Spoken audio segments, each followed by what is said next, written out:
Good evening everyone. এখন বাজে ঠিক 6টা। আমি আর অর্জুন হঠাৎ করে বেরিয়ে পড়লাম। তো আমরা হঠাৎ করে ডিসাইড করলাম যে আমরা এখন সোদপুর যাব। সোদপুরে একটা চাকনাওয়ালা বলে ক্যাফে আছে, তো ওখানে আমরা আজকে ইভিনিংয়ে কিছু স্ন্যাক্স ট্রাই করব। আমরা চাকনাওয়ালা পৌঁছে গেছি।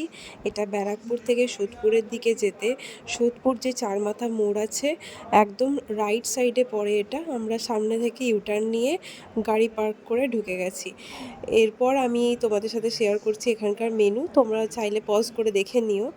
তো আমরা এরপরে এখানে অর্ডার করেছিলাম মিক্সড শর্মা আর আফগানি কাবাব। এখানে টোটাল 3টে ফ্লোর আছে। গ্রাউন্ড ফ্লোরে কিচেন আছে ওদের, ফার্স্ট ফ্লোরে ফুল এসি, আর সেকেন্ড ফ্লোরে একটু খোলামেলা জায়গাটা। আজকে খুব একটা ভিড় ছিল না, উইকডেজ বলে।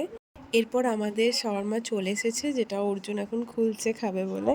ওর খুব ভাল লাগে এখানে শাওয়ারমা খেতে, আমারও খুব ভাল লাগে। আর আজকের শাওয়ারমার টেস্টটা দুর্দান্ত ছিল। এরপর আমরা নিয়েছিলাম আফগানি কাবাব, যেটাও অসাধারণ খেতে ছিল। তোমরা এখানে এলে অবশ্যই এটা ট্রাই করবে। আমরা সুন্দর একটু খাওয়া দাওয়া করে আবার বেরিয়ে গেলাম ওখান থেকে। এখন যাচ্ছি একটু চা খেতে। তো আমরা যাব কলকাতার টি হাউসে।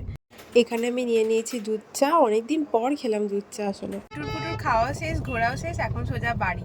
তো চলো টাটা।